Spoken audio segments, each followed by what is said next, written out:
You wanted the best. You've got the best podcast. The hottest podcast in the world.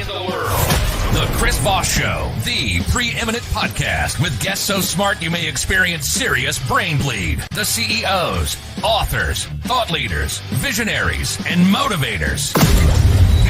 Get ready. Strap yourself in. Keep your hands, arms, and legs inside the vehicle at all times, because you're about to go on a monster education roller coaster with your brain. Now, here's your host, Chris Voss. Hi, folks. Chris Voss here from the ChrisVossShow.com, the ChrisVossShow.com. Hey, we hope you're strapped in today. Oh, my gosh, it's Monday. We got another beautiful show up on the deck there, and we're talking to an amazing author. We put, as always, into the Chris Voss Show Podcast Google Deck. It's the Google Deck today, and we put in there amazing authors. And they just come to us, and it's amazing what we have going on with the show. As always, refer the show to your family, friends, relatives, and all the things we're talking about there. Go to youtube.com/Chris Voss. Go to goodreads.com/Chris Voss. Go to all our groups on Facebook, LinkedIn, Twitter, Instagram, all those crazy places the kids are playing today. We're going to be talking to an amazing author about his books on dieting. His future upcoming book, Stop Dieting, Start Thinning, comes out December 13th of 2022. David Medansky is on the show with us today. We'll be talking to him. In the meantime, let's make some announcements on some future shows we have coming up, so you'll stay tuned and refer the show to your friends. We have David Enrich is going to be on the show from the New York Times. Servants of the Damned, his new book that's coming out. You're probably hearing about this. You're seeing him on TV right now and some of the crazy stuff that he reports in the journalism of his book. We have Cynthia Covey Haller, who is the daughter of Stephen R. Covey. You may remember Dr. Stephen R. Covey on the show. Her Live Life in Crescendo is going to be later on this week. And the co-founder of the Carlyle Group, one of the most successful, the big funds that they do, the big private funds that they do, How to Invest, Masters of the Craft, will be on the show with us later today. And last but not least, David Medansky is on the show with us today. He is a top-selling author and speaker. He's known as the Diet Contrarian. David has identified 9 golden rules of weight loss for people who love to eat. He has helped countless people lose weight and keep it off without dieting, exercising, counting calories, or buying special meals or product. He struggled with his own weight issues until July 2016, when his doctor told him to either lose weight or find a new doctor. Wow, puts the hammer down. During the next 4 months, David shed 50 pounds, almost 25% of his total body weight, and has kept it off. He understands your frustrations and challenges to lose weight. Now his mission in life is to teach you the 9 golden rules of weight loss. So we're going to learn a lot today. So you too can lose weight, have more energy, feel better, look better, and improve your overall weight. Welcome to the show, David. How are you? I'm doing great, Chris. Thanks for having me as a guest today. Thanks for coming. We certainly appreciate you. The new book, Stop Dieting, Start Thinning, comes out December 13th, 2022. And we should probably also plug your recent book from October 2021, Break the Chains of Dieting, 9 Fundamental Must-Have Principles for Healthy Weight Loss. You guys can pick that up wherever fine books are sold. So welcome to the show, David. Give us your .coms, your plugs, wherever you want people to find out more about you on the interwebages. Sure. People can find me at amthinning.com. That's capital IAMTHINING.com. They can put my name in and find me on Facebook, LinkedIn, or Instagram. And I'm always happy to answer questions if people want to send them to me in a direct message. There you go. So tell us about your new book. I don't see it's up on Amazon yet, but it's coming out in December. Tell us about the new book, what it entails, and what motivated you to write it. I'm super excited about the new book coming out because it's a condensed version of Break the Chains of Dieting. Break the Chains of Dieting has won 9 awards so far, and it's also been recommended and endorsed by Jack Canfield, co-author of Chicken Soup for the Soul. Oh, wow. And that book, Break the Chains of Dieting, has a lot of short stories, fables, and analogies with life lessons. And I applied those life lessons to eating healthier and losing weight without going on a diet. Because as we all know, diets are temporary, extreme, hard to stick with, and a lot of them are potentially dangerous to our health. Mhm. Yeah, it's amazing how, people go through life on crash diets. I've been guilty of that where I do crash dieting and stuff. And I like the idea of fables and stories and lessons because what I found when I lost weight, and my audience is pretty familiar with this sort of process, is I had to reconfigure my mind, my attitudes towards food, my attitudes towards dying, and fables and stories from some of the people I read help me reprogram that brain mindset. Is that kind of what yours does as well? Oh, absolutely. And as you mentioned, people do a lot of fad diets. I call fat and desperate. On average, a person will attempt 126 different diets during their lifetime. So what does that tell you? It tells you diets don't work. And what I normally 126. advocate for people is if you want to lose weight, don't go on a diet. Mhm. Instead, change your diet. Mhm. Yeah, because you really have to permanently change your life and your attitudes towards food and what you're doing. You can't just go on a crash diet and then next week you're at McDonald's eating fries and drinking shakes and all the sugary crap that's out there. You really have to change. It's a lifestyle change. I mean, It's a lifestyle, it's habits, and it's also Mhm. changing what you eat, and it's also a Yeah. mindset.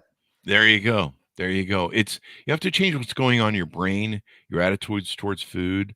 One of my foods is my mother used when we go to the store as a kid, and I think a lot of people go through this experience. At least they used to. And my mother would always be like, if you guys are good at the store, you don't cry, you don't scream, you don't beg for the sugar cereal. Um, you know, the crack sugar cereal that will send you through the moon. My mom was always smart enough not to buy that. Um, and but we beg. But she would say, hey, if you're good, you'll get like a candy bar or a pop or something. She, usually I think it was usually a candy bar or something, but it would be a reward. And ever since then, I would go to the store, and when I would be at the store buying food, I would be like, "Oh, I went to the store today. I deserve a reward, so I'm getting a 12-pack of Mountain Dew and a giant candy bar and a bag of Doritos." You're gonna treat yourself, huh? Yeah, I had this reward mentality that food was a reward. I'd be like, what the hell? I'll go get me a giant fat steak or some fatty chicken somewhere. It's a reward. I had a good week, and I had to break that chain of thinking food was a reward. Exactly. We look at food in the wrong way. A lot of us use it for comfort, to relieve stress, or as you mentioned, as a reward, as opposed to fuel for our body, because our bodies are incredible machines. Mhm. So you want to make sure you give it the right fuel. People take better care of their automobiles than they do themselves.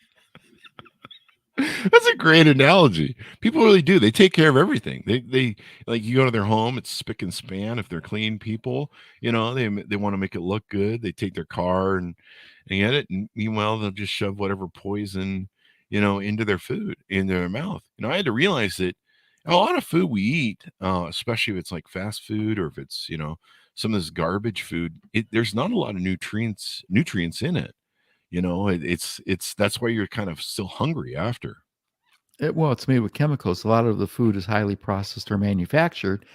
And when it's manufactured, it means it's made in a laboratory by a person with a lab white coat as opposed to nature. So the other thing a lot of people don't realize is our food is being scientifically engineered. It has been since the 1980s to optimize our cravings for fat, salt, sugar, and texture.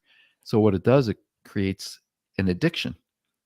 And that's where Oreo cookies are more addictive than cocaine. Really? Absolutely. The research proves it. Wow. Now, do you have to snort the Oreo cookie or do you eat the Oreo cookie? Well, I don't touch it now. But No, those when I was gaining my weight, I would go through a whole canister of Pringles potato chips and still crave more and wonder why. yeah. Yeah. It's I got some of that from the I remember the Supersize movie back in the day where the guy was eating McDonald's for 30 days straight Yeah. and he's like I'm always hungry because there's no nutrients in that. If you've read some of the Franken meat lawsuit that went into I think the chicken nuggets or something where the judge coined the term Frankenmeat, and I just think of that every time I think of McDonald's now. I'm like Frankenmeat, and you're right. We eat for taste. My mom does something funny where she's learned that you do eat for taste, but you really don't want that stuff in your system. And so what's funny is she'll eat like a chocolate and then spit it out. She won't swallow it because she recognizes that she likes the taste, you know. And that's one thing I had to realize, that the salt taste and different things. I was eating for the taste. I mean, you don't say to yourself, hey, let's put some poisonous crap that's been engineered in a thing to manipulate me like a monkey, by some scientists in some McDonald's lab. I think we're losing McDonald's as a sponsor at this point, but that's okay. We don't need that. But no, and we have to, like you say, this is a really important thing. Recognize that our food is scientifically engineered to manipulate us, to enslave us, to get us hooked, just like cocaine or any other drug. People don't look at food as a drug. They're like, oh, those people on drugs over there, they're bad. I'm going to eat this whole pound of ice cream. Recognizing, the high fructose corn syrup and stuff that's out there. Exactly. I mean, it's really highly addictive. Yeah, especially M&Ms. That used to be my downfall, or Hershey bars. The list goes on, and soda is the worst thing people can drink, and diet soda. I get that argument all the time from people who I coach. Well, diet soda has 0 calories. How does it cause weight gain? Well, it's because of the aspartame, which is the artificial sweetener that's in it. And aspartame has 92 known side effects. And one of them is weight gain, because number one, it inhibits your body from absorbing vitamins, minerals, and nutrients. So now your body's in what they call starvation mode, because you're not getting the right fuel for it. And it also increases your cravings for sweetness. So now you crave to eat the donut, the cake, the pie, the cookies. The other thing, a lot of people that I learned, the reason they don't they feel hungry is they're dehydrated, because they're eating stuff like pop and different things. You're talking to some guy who used to put down 10 to 15 cans of Mountain Dew a day, and then drink vodka at night for 20 years. Well, no, you're 100% right. That's the number one golden rule, is to drink water. And because in the U.S., 75% of the U.S. population is chronically dehydrated, meaning we don't drink enough water. There's a direct correlation to 72% of the U.S. adult population being overweight. And what happens a lot of times, we think we're hungry, we're actually thirsty. And when you drink water, then you feel more satisfied, and it's also filling. It also acts to help clean your system. The other thing is, our bodies are 60 to 70% water, not soda, not diet soda, not fruit juices, and not fruit flavored beverages. There you go. It's really wild. What are some other things that you cover in the upcoming book that we can tease out? Oh, I'll give all 9 golden rules, because I also tell in the book what to do, but also how to do it. And at the end, I talk about having an accountability partner. And where a lot of people will talk about how to get an accountability partner or what to do, I actually explain, how to do it and what to do during the telephone conversation or Zoom conversation.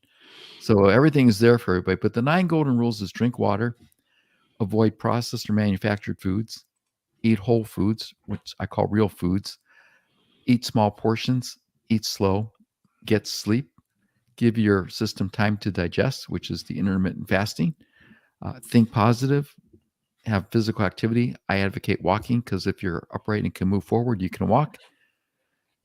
And the other one is to sleep more. So that's it. I mean, but people think, oh, that's simple. I know that. And I always tell people, sure, I understand you know that. Are you doing it? Are you doing it? No. Well, why not? If you know what to do, why aren't you doing it? Why aren't you doing it? Sleep is so important. That's one thing I learned losing weight. Is sleep is so important. I have to get 8 hours of sleep. If I don't lose weight. Now, sometimes I've done, during COVID, I kind of went on this weird binge. I think I was secretly had anxiety or something. I just went on a binge where I was sleeping for 4 hours, and then I would take a 4-hour nap later on in the day. So I was spreading it out. Well, I wouldn't lose weight. Sometimes I go up in weight during the first 4-hour period. When I take the second 4-hour period, I go into my really deep REM sleep. and I would lose 2 or 3 pounds. And then I would really lose weight. But yeah, a good solid 8 hours sleep really makes a difference in weight loss. When you wake up in the morning, you see it on the scale, and your body needs that time to fix all your problems with your body, flush all the crap out of your system, and sleep is so important. Oh, absolutely. What the research shows is a person who's sleep deprived will consume an extra 500 calories per day. Really? Yeah, because Absolutely. you're like trying to find fuel to drive yourself because you haven't had rest, huh? Yeah, you want to keep that energy up, and so you eat the sugary stuff or the energy drinks. Hmm. What they also found is to lose a pound, you need to reduce calories by 500 calories per day for an entire week. Hmm. And that's where the fallacy comes in when you see the national brands about losing 15, 20, 30 pounds the first month guaranteed. You can lose the weight. Most of it you won't keep off. So usually what I ask people is, would you like to weigh 24 to 48 pounds lighter by this time next year? And Hmm. most people are like, well, yeah, that'd be great. Okay, can you lose 2 to 4 pounds a month? Not a week, a month. Well, most people say, yeah, I could do that. That's doable. Well, if you do that consistently on average for 12 consecutive months, because some months you'll lose more and some you won't lose any, over a year, you'll be 24 to 48 pounds lighter by that time. The problem arises that everything is instant gratification. We all want to be Hmm. slim overnight. And what I tell Yeah. people is, you didn't gain your weight overnight. You're not going to lose it overnight. Yeah, I mean, some people put it on for years. It took me years to put mine on. It takes time to get them off, and it takes time. But yeah, a nice slow method makes it so that people don't feel. What's that old saying? If I the portion of the word diet is die, so people are like, I'm dying, I can't eat. That was another important mindset that I had to learn, that you're designed to live off your fat, and your body stores fat so you can live off it. And we live for a winter that never comes, because it used to be we would store up some fat to live over a winter because we were cavemen and we had trouble hunting in the winter. And you can't farm and have gardens in the winter. In caveman times we had to put on some weight so that we could survive winter. But nowadays we live in year-round 70-degree temperatures, so we eat for a winter that never comes, and we keep putting out weight for a winter that we never really see. We have food 24/7 year round. Well, not only that, we were talking about intermittent fasting, and most people don't realize back, 100, 200 years ago, people didn't know when their next meal was going to be. Hmm. And we are blessed today, or cursed, depending on how you look at it, with an abundance of either food or food like products that I call edible products, the manufactured Cheetos, the chips, the pretzels, things like that aren't really food. And what's interesting is most people can do an intermittent fast without realizing it. And what I mean by that is, if you stop eating 3 hours before you go to sleep and you sleep for 8 hours, well, that's an 11 hours before you wake up in the morning. And what I recommend for people is drink water first thing. So I usually have a 20-ounce glass of water to Mm. rehydrate. And then it keeps me full, and I don't have to eat my first meal, which they call breakfast, means break the fast, until 9 or 10 or 11 o'clock in the morning. And I feel fine, because a lot of people get up at 6, 7 o'clock in the morning and they're hungry. Well, again, if you drink water because you're hydrating, then you don't have to worry about having your first meal until a couple hours later. That's really important. My first thing is usually coffee in the morning, and sometimes it really it hits me a little hard. I'm gonna start. I just made a note to myself that I'm gonna start drinking water in the morning, a big glass of water in the morning before I hit the coffee. Because you're right, you're kind of probably dehydrated a little bit from the night before. I didn't think about that because I feel more dehydrated after my coffee. Well, exactly. And that's what I do. I have my glass of water, then I have a cup of black coffee. Some people like to put their sugar and cream in it. I recommend it black, but Mhm. to each their own. If you can reduce the amount of, milk or creamer you put in, or reduce the amount of sugar, you'll be a lot better off. And speaking of sugar, Starbucks, unfortunately, a lot of their drinks will have between 50 and 70 grams of sugar, when our bodies only need between 25 and 30 grams of sugar for the entire day. Mhm. What I recommend is, if you have to put a lot of sugar and milk in your coffee, you're drinking awful coffee. You're just drinking crap coffee. So I recommend go to coffeereview.com, buy some high quality coffee, if you buy high quality coffee. And the funny thing about it is not that much more expensive than you could buy a bag of coffee beans of high quality. They have on their site coffeereview.com. I should be getting paid for this. They have ratings like you buy wine, like 95, 100, 90 to 100. They have ratings of coffee. And there's different coffee producers you can buy from, and literally you will pay what you spend in a day or two at Starbucks for a bag of coffee. So you're going to save yourself a fortune. And if you buy high quality coffee that's 90 to 100, you don't need to put sugar or milk in it. The taste and the quality of what you're going to buy is going to work for you. And then you don't have to put the milk fat in there. You don't have to put the sugar in there, and you're drinking good quality coffee. Starbucks is not quality coffee. In fact, I think it's syrup most of the time, really. Exactly. The other thing we were talking about, foods being supersized. A lot of people don't realize our portions have been supersized without us realizing it.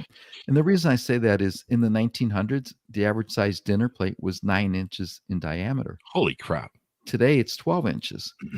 And at restaurants, it's 13 to 15 inches because they want to charge you more, so they feel like you get a better value.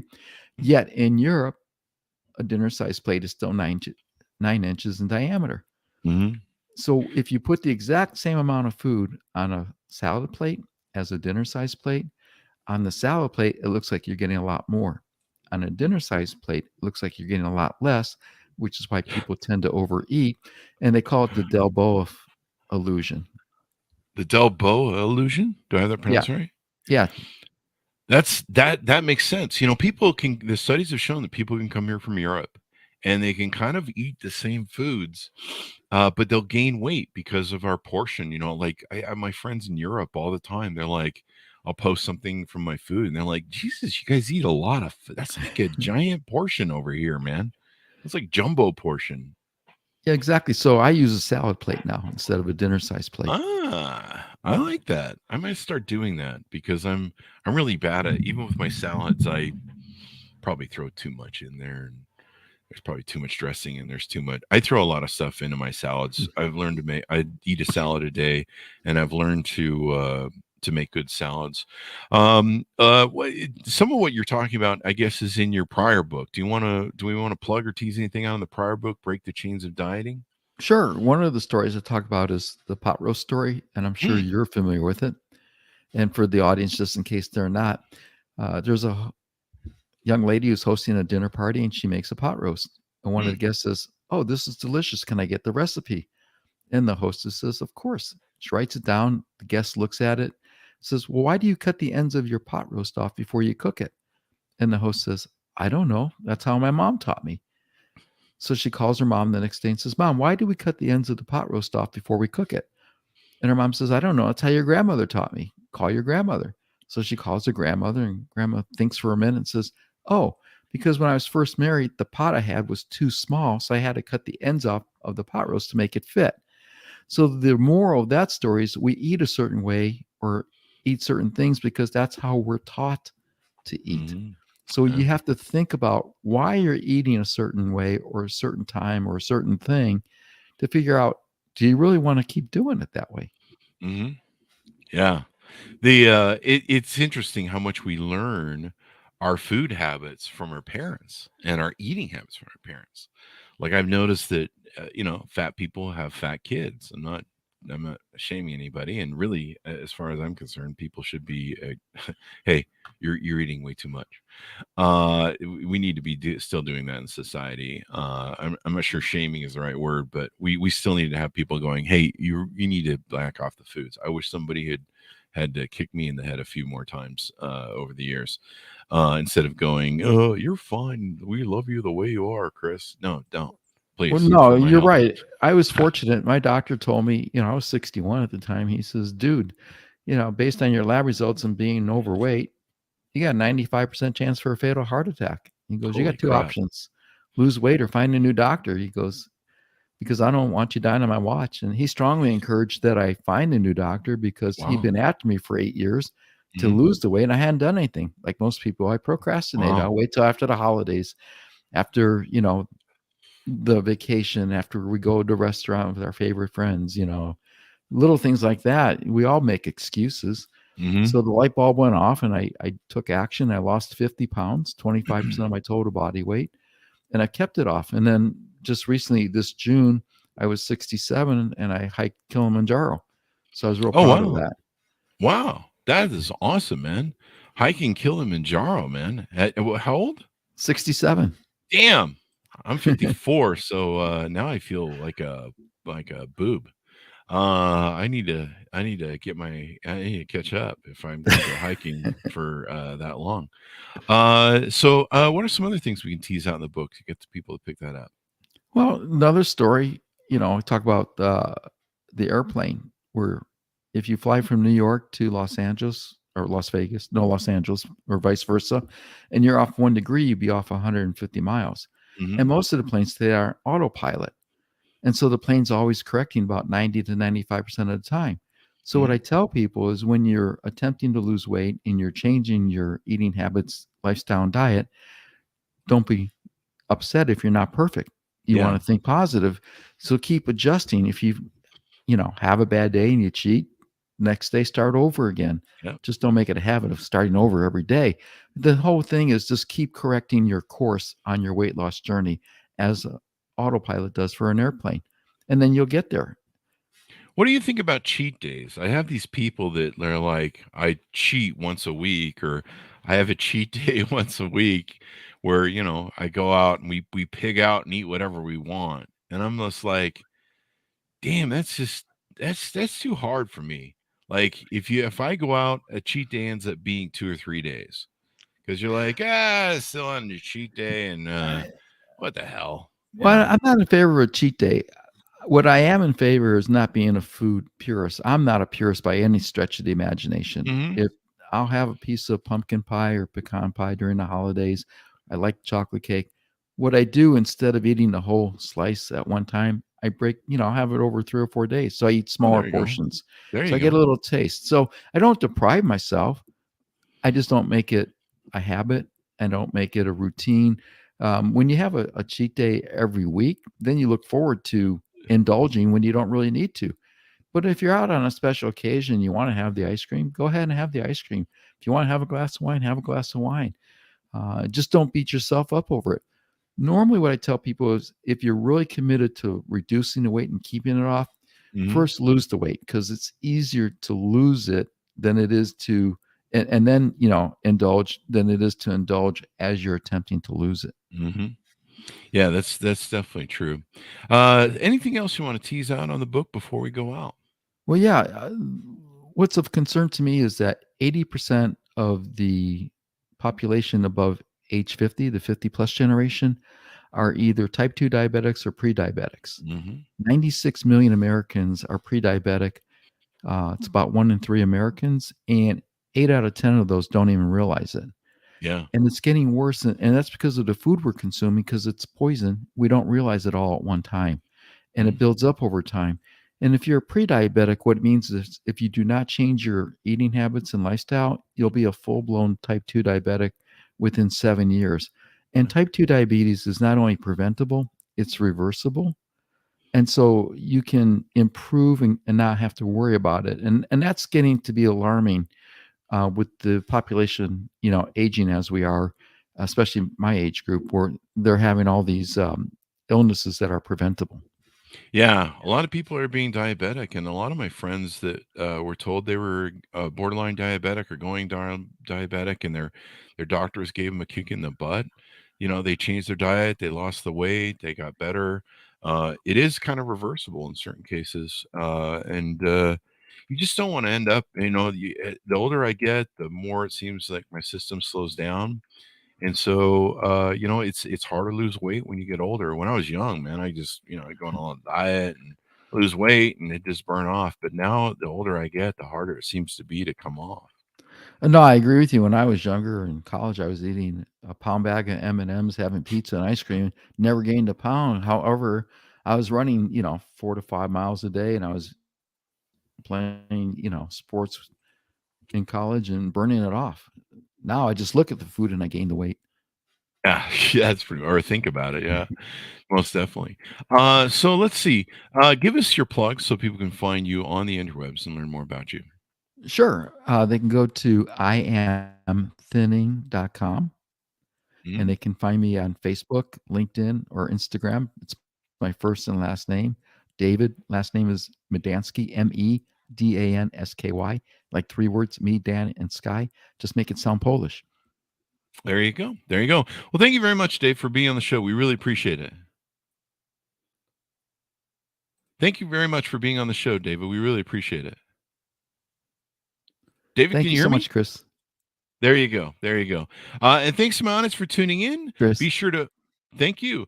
Be sure to order up the book, Stop Dieting, Start Thinning, December 13th, 2022. And also pick up his current book that you can find wherever fine books are sold. Break the Chains of Dieting, 9 fundamental must-have principles for healthy weight loss. Thanks for tuning in. Be good to each other. Stay safe. And we'll see you guys next time.